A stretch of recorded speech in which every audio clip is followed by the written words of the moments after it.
Baby boomers in the workplace are in serious trouble. Stick around and I'll tell you why.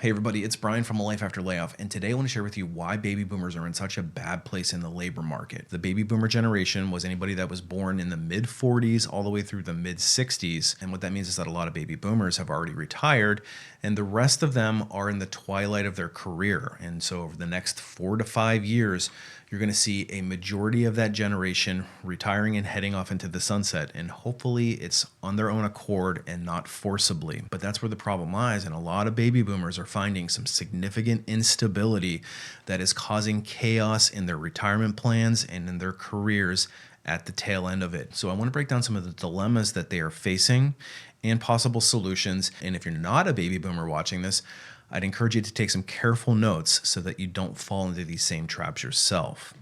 But before we get into that, if you're interested in more career-related content just like this directly from a corporate recruiter and a career coach, make sure you hit that subscribe button. You might also want to hit that notification bell so you don't miss any future content. So as you might imagine, when you hit your 40s and your 50s, these are typically your peak earning years, and you'll find yourself in the biggest jobs with the biggest titles, with the most responsibility, and you'll typically have the biggest paycheck. Of course, every generation has had their own quirks and unique traits, and in some cases it's been easy to poke fun at. Gen Z certainly knows all about being told that they're lazy, that they're not engaged, that they don't want to work traditional careers. And of course, the millennials are saying, yeah, we used to have that rap and we're glad somebody else is taking it from us. The Gen Xers have kind of just stayed out of the fray and let everybody else fight one another.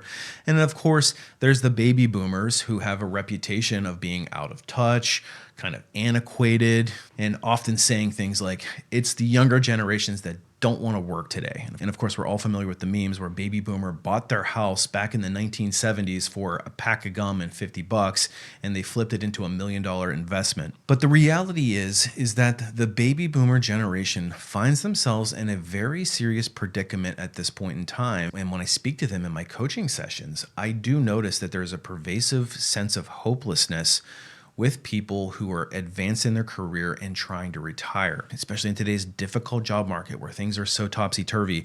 And it is not a great place to either begin your career or unfortunately end your career. So again, during this period of time, you're saving up as much money as you can in 401ks. You're typically maxing all your retirement investments. You're fully vested in all these programs. You've got your peak amount of vacation time. Maybe you qualify for a pension and you're trying to build on that, or you're trying to build up enough equity and time in your Social Security so that you can max that out as well. But unfortunately, in the labor market in the last 4 years, we've seen a massive amount of layoffs.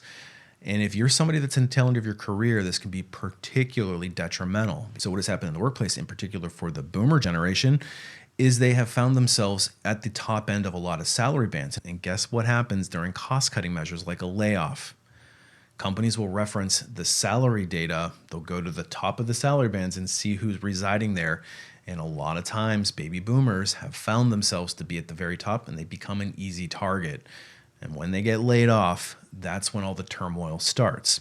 So let me paint a particular scenario that I see very commonly, and this highlights the situation that most baby boomers find themselves in if they are subjected to the layoff. Now just imagine you've been at your company for a couple of decades, you've worked your way up through the organization, you've gone through incremental increases, and you've reached the top end of your salary band. And in some cases, you may have reached a certain job title or a certain level and found yourself a nice little niche. And of course, I've talked extensively about why steady jobs are bad for your career.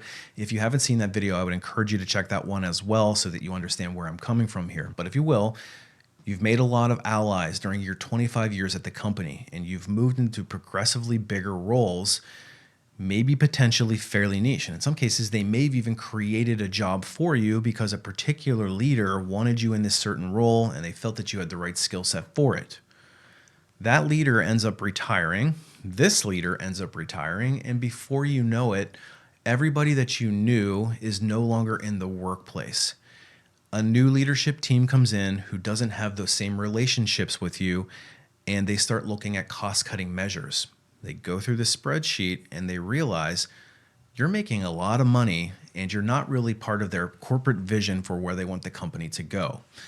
So your name gets circled and you're exited from the business with a package. So you forcibly are back in the job market thinking, oh crap, I still have 5 more years left until I retire.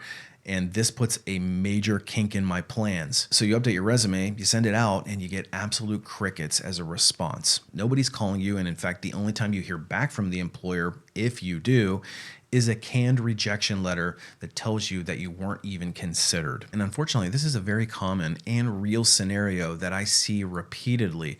People will come to me and say, how do I solve for this? And unfortunately, the answer is not an easy one and often not what they want to hear, because the real solution is to have taken action 10 or 15 years ago by implementing a very clear and concise career strategy. Because when you're scrambling just to land on your feet after an untimely and unforeseen layoff, unfortunately, you don't have a lot of leverage. And typically, what these candidates will find is that the market has often passed them by. In some cases, they may find that their current skill set is considered antiquated by the market. In other words, it's not in demand, or they haven't kept pace with what's been going on and they allowed their skills to atrophy. Maybe their company didn't really care about getting the latest version of that software or the latest iteration of whatever the current buzzword is in their industry, and they didn't feel the need to get it either. And unfortunately, trying to play catch up after you've been laid off, especially when the rest of the market already has those skill sets, can be a nearly impossible task. And let's be real here and call a spade a spade. There are age biases in the market. People will often assume, even if they don't admit it, that somebody who is in the twilight of their career and has been laid off, that they're not going to take a risk on them, that they're not capable, that they're out of date, and that they're probably too expensive for the job that they want. And unfortunately, I've heard of more than one hiring manager making a blanket statement of, this candidate doesn't fit the mold for what we were thinking for the role.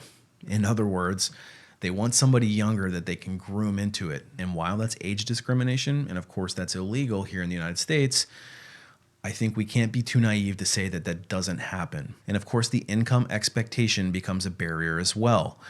If they were making this certain amount at their previous job, they got laid off, the market is much lower, and now they have to reset. And that can be a very bitter pill to swallow for somebody who's trying to save up for their last years of retirement just to ride off into the sunset. So what ends up happening after a long series of frustrating experiences on the open job market of getting rejected constantly, the boomer candidate often starts to make concessions. They'll start to consider any job that will hire them at any rate of pay for any job title. So they'll start throwing resumes out there and they'll get very frustrated about why nobody wants to give them a shot, even though they clearly are capable of doing this now lower level position. The problem is, these companies will look at those candidates as a flight risk. They'll say, this person used to be a director and now they're going for an individual contributor level. And there's no way that they're going to be happy in that job, and the compensation is going to be a 40 or 50% pay cut for them. So they'll reject them based on that, and the candidate is beside themselves because they are stuck in an impossible situation. The jobs that they really want no longer exist or are taken by the younger generations coming up behind them. And the jobs that they're settling for don't consider them because they feel like they're a flight risk. So what does this person do when they're in this impossible situation?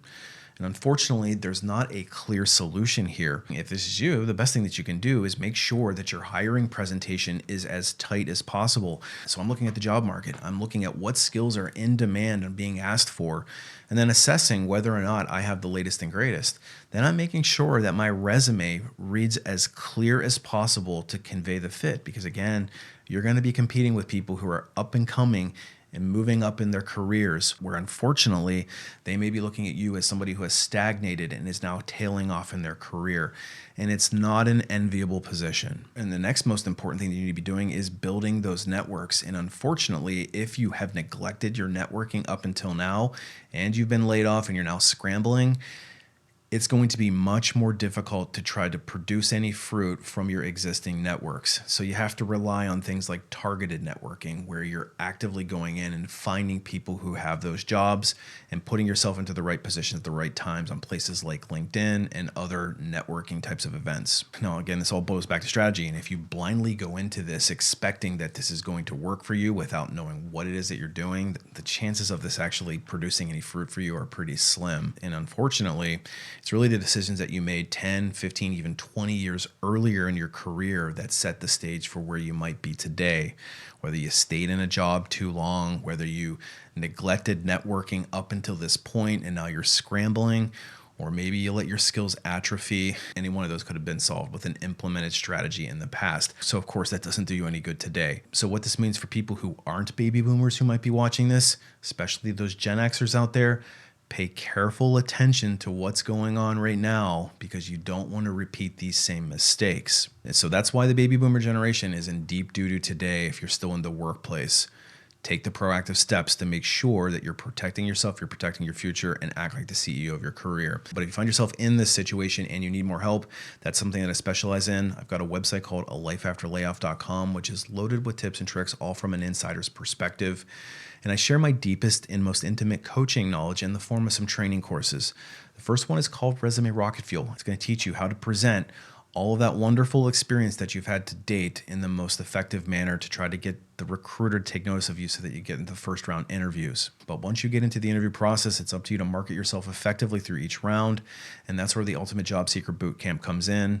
It takes you from round to round and teaches you tips, techniques, and strategies so that you can present your experience in a very effective manner, convey your fit, and hopefully get to the finish line, get that great job offer, and get back to working toward retirement. But I would strongly encourage you to consider targeted networking as a core component if you're somebody that's in the twilight of your career and trying to get back on your feet.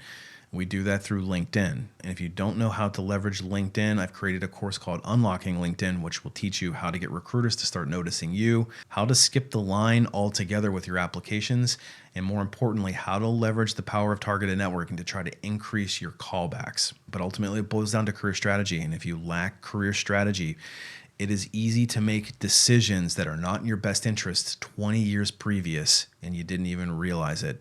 So I've created a course called The Ultimate Career Blueprint to teach you exactly how to map out your career so that you don't have any of these issues when you get to the finish line, so that we can achieve retirement with strength and then make sure that we're acting like the CEO of our career. So anyway, that's why baby boomers are in such a bad predicament right now. If you're a baby boomer and you've experienced one of these things, leave me a comment, tell me your story. I'd be curious to hear what your experience is on the market today. Anyway, appreciate you watching. We'll see you on the next one.